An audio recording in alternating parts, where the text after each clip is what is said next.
جشن‌های فرهنگی بازتاب اصالت ملی از گذشته پر افتخار است که برای ملت سرفراز تاجیک برابر معرفی دستاوردهای مهم علمی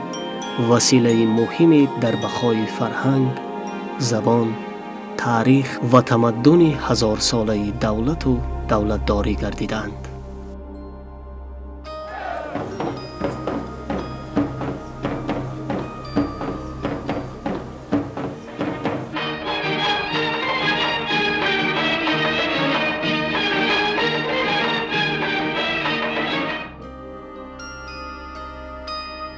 برای نیاگان ما جهانبینی علمی، خصوصاً دانش‌های استرونومی،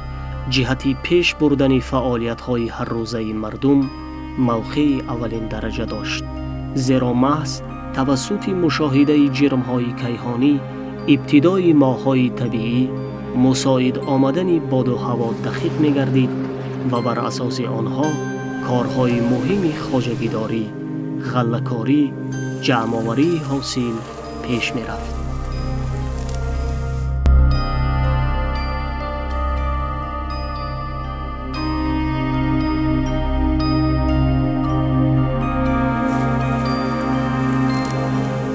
اصلا اگر کلمه نوروز گویم، روزی نو، آغازی نو. از جهت علمی استرونومی یعنی که اون نقطه است که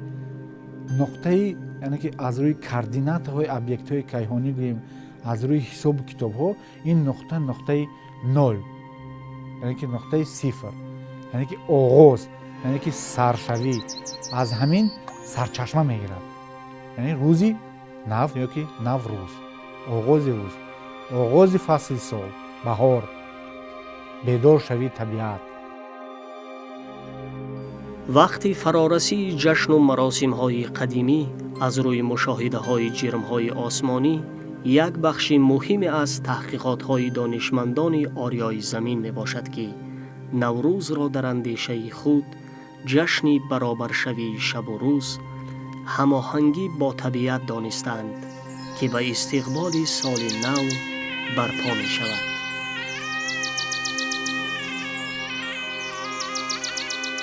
در همون کیهان مثلا 4 نقطه مهمترین مثلا استرونوم ها برای خود ذکر میکنند که هر این 4 نقطه با 4 جشنی که مثلا امروز در ترکستان به طور فراخ جشن گرفته می شود، یعنی جشن در برابر نوروز، جشن مهرگان، تیرگان، جشن صدر، مثلا از نگاه علمی مثلا همین چیزها رو در آثار خود اشاره نموده بودند. این جشن انسان رو دعوت میکنه که دویم در جستجو باشد، در جستجوی نو، چیزهای نو، پدیده های نو باشد. یعنی در همزمان با اون که دویمی هست انسان در یک جای معین است، در یک تمدن معین است،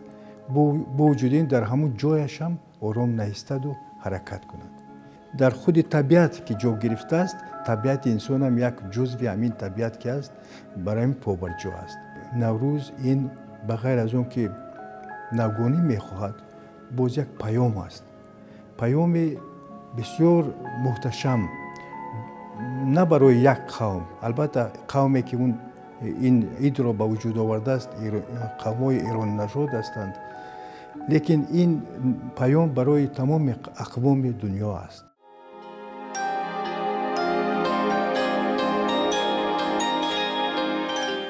در امتداد تاریخی بیش از 1000 ساله حساب تقویم در تجلیل نوروز اهمیت اولین درجه داشت و از زمان هخامنشیان حساب تقویم مثل عادت بابلیان از روز به تخت نشستن شاه نو آغاز می گردید و همین طور در زمان حکومت ساسانیان تقویم یزدگردی روی کار آمد که قریب 2.5 عصر در زندگی مردم مورد استفاده بود و با گذشت سالها تا زمان سلجوقیان و روزگار عمر خیام همیشه مشکل حساب وقت در فرا آمدن اعتدال بهاری موجود بود. تا به زمان یعنی سلجوقیان تقویم یزدگردی استفاده می‌گردید و به اضافه سالهای کبیسه یعنی سالهای اضافوی و این به آن درجه آورد که یعنی تقویم علاقه ماه наврӯз гӯем аллакай ғеҷид ба дигар моҳҳо рафт, яъне мавқеи худро аллакай гум кард. ҳамон лаҳзае ки супориш мешуд ки боҷу хироҷ рӯёнида шавад, ҳанӯз ҳосил пухтагӣ набуд ва мардум ба мушкилиҳо дучор омаданд ва дар ҳамон лаҳза аввалин кӯшишҳои мутобиқат кардани ҳамин тақвим бо ҳодисаҳои табиӣ ва мувофиқ кардани рӯёнидани боҷу хироҷ бо масалан пухтани ҳосил сурат гирифта буд. аз сабаби он ки ҳамон тасҳеҳи тақвим дар давоми чанд аср сурат нагирифта буд, рӯзи наврӯзро онҳо ба вақти эътидоли баҳорӣ мутобиқ накарда буданд, яъне аз нуқтаи эътидоли баҳорӣ наврӯз тақрибан 2 моҳ тағйир ёфта буд, ба пеш рафта буд ва дар давраи Умари Хайём ҳамин мушкилиҳоро ба назар гирифта шоҳи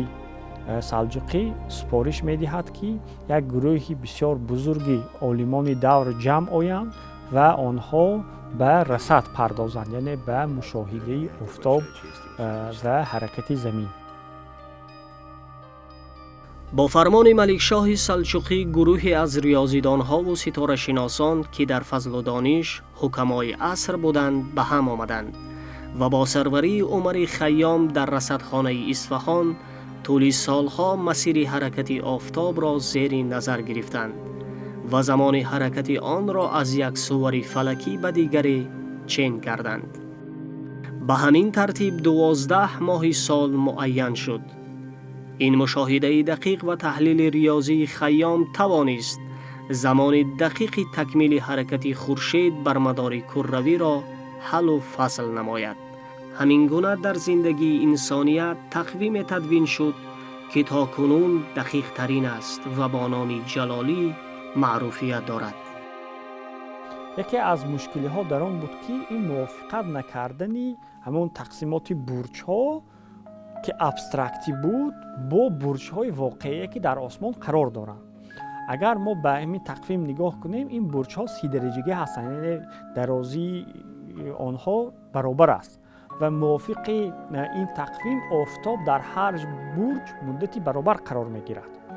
ولی در واقع اندازه برج‌ها در آسمان اگر از روی آسمانی ستاره‌زار بگیریم گوناگون است و مدتی قرار داشتن آفتاب هم در این برج‌ها گوناگون است. مثلا در بعضی برج 7 روز می ایستد، در بعضی برج دیگر 45 روز. و همچنین آفتاب از روی برج‌های واقعی استرونومی از روی 12 نیو از روی 13 برج می‌گذرد که این را همان محققان قدیمی وقتی تهیه تقویم به نظر گرفته نبودند. این تقویمی که عمر خیام ترتیب داد، یعنی قسمتی اول از نقطه اعتدال بهاری تا به اعتدال تیره‌ماهی که شماره شبانه روزها زیادتر بود و هر یک ماه به 31 برابر میشد که تقریبا به 186 شبانه روز رو در بر میگرفت و از نقطه اعتدال تیره‌ماهی تا به بهاری رسیدن باشد در اینجا شماره ماه‌ها، یعنی شماره شبانه روز ماه‌ها کمتر به 30 برابر بود و ماه آخری همین سال باشد به 29 برابر میشد و در سالهای کبیسه باشد همین اضافتاً به 30 برابر میشد که به 179 شبانه روز برابر است. اگر ما اینجا نگاه کنیم معلوم می شود که حتی عمر خیام معین کرده است که صورت حرکت زمین نامنتظم است و هنگام از نقطه اعتدال بهاری به تیره‌ماهی رفتن صورت حرکت سست می گردد و از نقطه اعتدال تیره‌ماهی به بهاری آمدن صورت حرکت زمین زیاد می شود. یعنی نصف راه را در 186 شبانه روز و نصف دیگری راه را باشد در 179 شبانه روز طی می‌نماید که این از نگاه علمی بسیار دقیق کلان است. آدمان قدیم آسمان ستاره‌زار را برای معین کردن وقت و برای نویگاسیون یافتن سمت همان ستاره‌ها را به گروه‌ها جدا کردند و همان گروه‌ها را به یگان شکل یا اینکه صورت مانند کرده به آنها نام نهادند. مثلا برج حمل میگن به بره مانند است یا برج اسد میگن به شیر مانند است یا برج دلو مثلا یا میزان ترازو و همچنین آنها میدانستند که حرکت ظاهری آفتاب از روی همون برج ها چگونه صورت میگیرد و اصلا همون حرکت رو به 12 حصه برابر 30 درجگی تقسیم کردند و دیدند که همون کدام حصه در کدام برج قرار دارد، نام همون حصه ها رو به نام همون برج نامگذاری کردند. یعنی عمر خیام لحظه اعتدال بهاری را معین کرد، وارد شدن آفتاب به نقطه اعتدال بهاری را، و گفت که از همین پس ما سالشمار را آغاز میکنیم و این چیز به آن آورده رسانید که سالشماری به حرکت واقعی آفتاب وابسته کرده شود، نه به چیزهای تصوراتی که در زمانهای پیش از وی وجود داشتند. و این چیز تقویم خیام را صحیح ترین تقویم عمل کننده زمان ما گردانیده است. اگر تقویم گریگورینی که ما استفاده میبریم در 4,500 سال یک شبانه روز خطا شود، در تقویم خیام تقریبا در 10,000 سال چنین اشتباه می شود که خیلی صحیحیت بلند داشتن این تقویم رو نشان می دهد.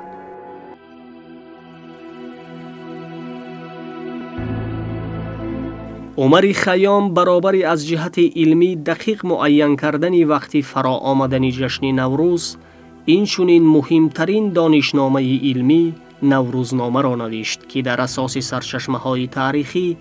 پیدایش آن را به زمان شاه جمشید پیشدادی نسبت می‌دهد که در میان مردم سالها همچون روزی پیروزی روشنی بر تاریکی، جشن خرمی و آغاز همه پدیده‌های هستی تجلیل گردیده است. از دیدگاه خود علمی اولین اثری که مثلا به همین نوروز، جشنگیری نوروز بخشیده شده بود، همین نوروزنامه علامه عمر خیام است. در همین کتاب ذکر شده است که عمر خیام از روی سرچشمه گفته است که جشن نوروز جدا از 3,000 سال قبل از این روی کار آمدگی بود. این جشن مردم را به هم می‌آورد. این جشن اختلاف نظر را از بین میبرد و همین در روز جشن مثلا قبلا در بین مردم فارس زبان و ما تاجیکان معمول بود که گناه‌های همدیگر را بخشیم، مثلا به هم بیاییم، در سر یک دسترخوان نشینیم، از مثلا روزگار همدیگر پرسان شویم. یعنی این پیش آمد جشن وحدت بود. نوروز هم در دولت‌هایی که بعد به وجود آمدن مثل که یونانی باختری بودند، بعد از دولت‌های ایرانی نگاه داشت خودش رو. در دولت پهلوی‌ها هم پورت‌ها هم خود رو خیلی برجسته نشان داد و تا حتی در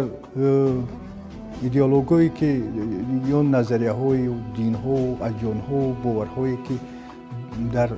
همزمان با این دولت‌ها با وجود همزیستی می‌کردند، مثل دین بودایی و دین نصرانی و دیگر، تا حتی در همون حالت هم جشن نوروز پایه‌های خودش رو نگاه داشت، چون که زمینه‌های حیاتی دارد، در طبیعت انسان جا گرفته است. دانشمندان دیگری تاجیک مثل ابوریحان بیرونی، نصیرالدین توسی، عبدالرحمن صوفی و دیگر فرزانگان نیز دایر به اهمیت علمی نوروز و روز اول ماه فروردین بودن آن تحقیق بردند و آن را همچون روزی تغییر ناپذیر پیشانی سری سال اشاره کردند. خصوصاً ابوریحان بیرونی با نوشتن آثار الباقیه درج می کند که آغاز بهار به داخل شدن آفتاب به برج بره موافق می افتد و در این روز موافق رسم و رسوم خراسان به سپاهیان لباس بهاری و تابستانه می دهند و در روز ششم این ماه نوروز بزرگ است که نزد ایرانیان عید بزرگ بوده است. ابوریحان بیرونی جشن مذکور را در برابر روز آغاز فروردین ماه این چنین جشنی فرخنده در حیات آریایی ها می داند که در میان خلقیت های زیاد رایج بوده است.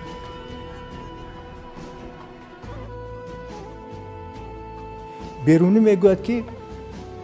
مثل که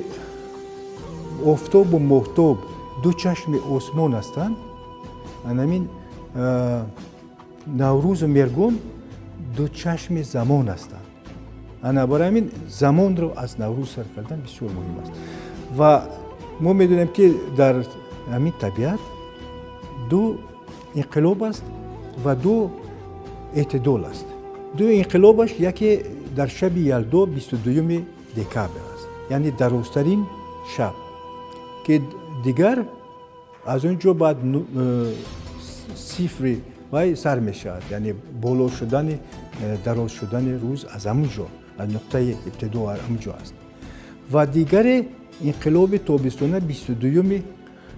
ایون که در اونجا درازترین روز است و ابتدای سرشوی شب، درازشوی شب رو از همونجا بینید که تمام زندگی ما در اطراف همین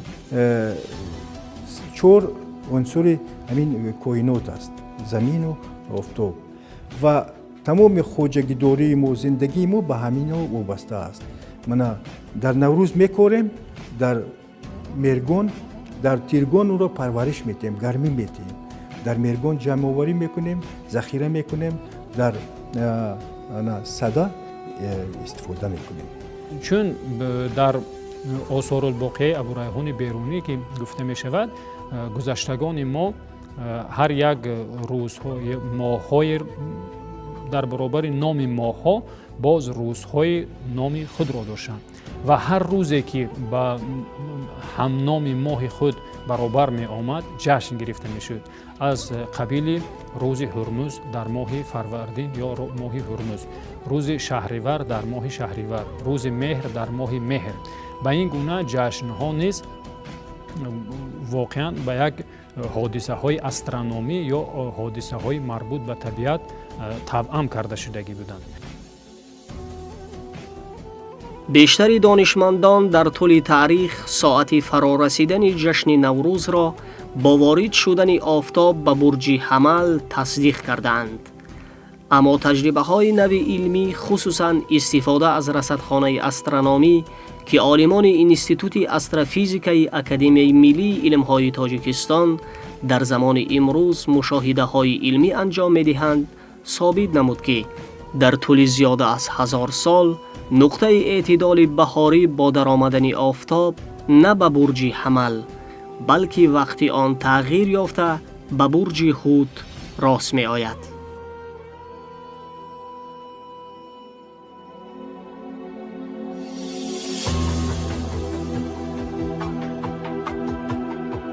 نصرالدین طوسی و دیگر بزرگان ما در اثرهای خود همین گزارش یعنی تحویل آفتاب به برج حمل رو یعنی قید کردن و ما از اینجا خلاصه میبریم که این همچون یعنی برجی که برج حمل نشان داده می شود و این برج ابسترکتی باید باشد و برجی که یعنی برج فلکی یعنی که صورت فلکی که علم امروزه اثبات کرده است و این زمان اتحاد بین المللی استرونوم ها که به این مسئله مشغول است علاقه 88 برج رو تصدیق کردند و سال 1922 این 88 برج تصدیق یافت و سال 1930 باشد یعنی سرحد این برج ها علاقه تصویر یافت و در زمان معاصر علاقه دیده می شود که آفتاب هنگام حرکت خود در حرکت سالانه خود از روی 12 برج نه بلکه از روی 13 برج می‌گذرد و مقداری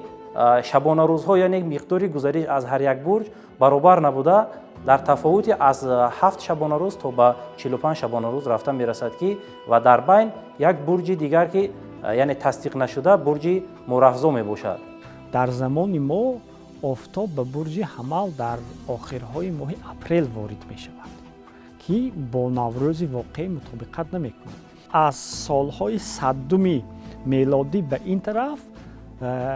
نقطه اعتدالی در برج حمل نیو در برج حوت قرار دارد و تا سال 2700 میلادی نقطه اعتدالی بهاری در برج حوت قرار میگیرد و بعدا به دیگر برج میگذرد. راه حرکت ظاهری آفتاب در بین ستاره ها اکلیپتیک است که دوام سال آفتاب در آسمان ستاره‌زار از روی 13 برج که قد اکلیپتیک جای گرفته است پی هم حرکت می کند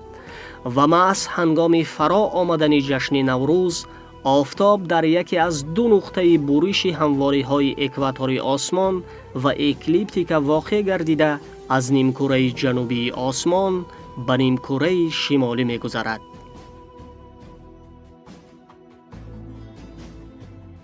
خط اکواتور و اکلیپتیکا. اکلیپتیکا این راه دورزنی، یعنی که راه طی کرده آفتاب.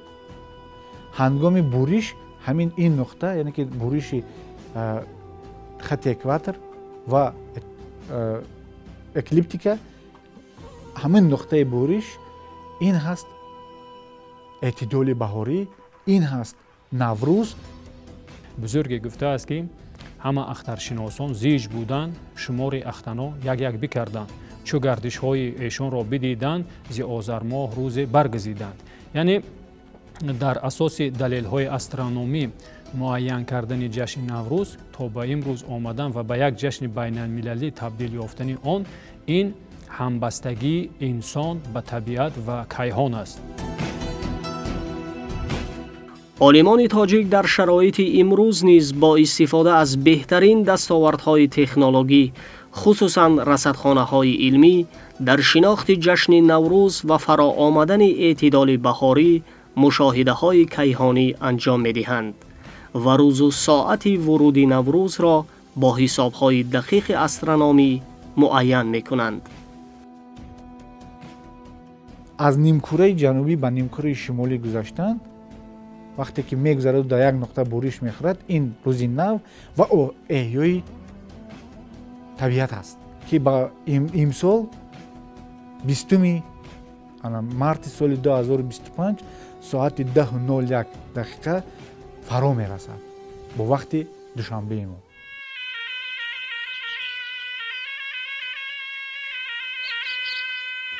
به حقیقت پایدار زمان و دلیل روشنی وقت معین اعتدال بهاری، امروز جشن نوروز همچون ایام توازن زندگی، آغاز کارهای کشاورزی و همه گونه تشبس‌های سازنده می باشد که با اصالت تاریخی ما پیوندی دارد. این کهن جشن باستانی با زمینه طبیعی، پیدایش تاریخی و بنیاد فرهنگیش در مدید سالها برای انسانیت پیش از همه وحدت و همدلی را استقرار بخشید، برابری را کوشش تازه زندگی گردانید و به جشن همگانی تبدیل یافت. بعد 6000 سال خوشبختی ما شما آن است که امروز در روند بسیار تضادهای جهانی شریکی، بسیار خطرهای جدی و فرهنگ‌های کشورهای ما و شما دارد، یک گوشه، یک صحنه تاریخی و فرهنگی مقدس ما شما جهانی گشت. این بسیار ظفری بزرگ است. نوروز این تاریخ ما است، این فرهنگ ما است، این عصور گذشته ما است. پرزیدنت تاجیکستان با کوشش‌هایی که اونا کردند و با همکاری با دولت‌هایی که این جشن رو می‌گذرانند مثل ایران و آذربایجان و دیگر، ازبکستان، این جشن با سازمان ملل همچون جشن عمومی جهانی پیشنهاد شد و قبول شد. 2 فوریه سال 1212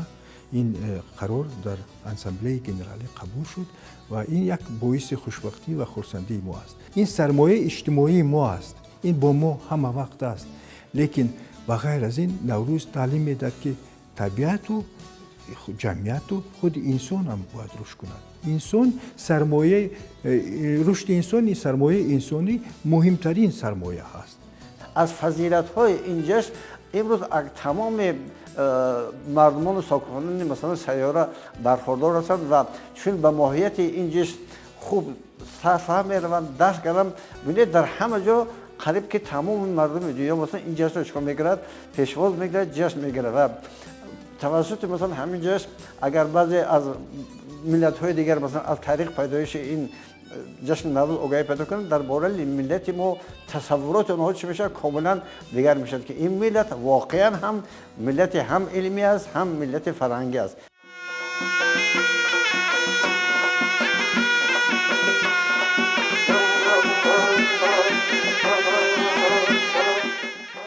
از جانب تاجیکان برون مرزی و دوستداران و طرفداران سرشمارش قید می‌گردد که محض پیغام سعادت آن، نعمت‌های فراوان و محور وحدت سازش، جشن مذکور را برای جهانیان همچون بهترین فرهنگ بشریت معرفی کرده است. Happy Nowruz.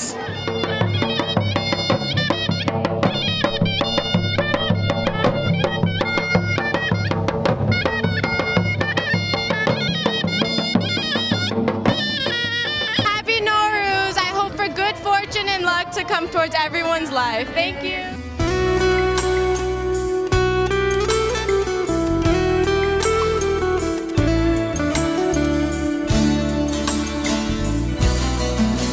امروز محبت بپایان مردم سیاره به خجستگی های نوروز، تمدن افتخارآفر ما را به تاریخ آیین، رفتار و اندیشه و آینه راستی و نواندیشی مردم مبدل گردانید که مقام بین المللی را صاحب می باشد. زمینه پیدایش علمی و تاریخی نوروز آغاز آن را به زیاده از 6000 سال پیوند می کند که همچون تمدن ماندگار زبان، فرهنگ و علم تاجیک گردیده است. به یقین نوروز جشن انسان و طبیعت و کیهان است که با خرد ازلی تاجیکان بنیاد گردید و به نسل‌های بعدی توسعه یافت. در زمان امروز به استقبال این جشن پرشکوه ملی همه جا منور از فیض فرخندگی می شود.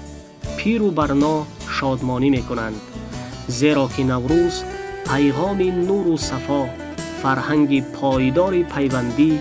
و بازتاب زندگی با سعادت انسانیت است.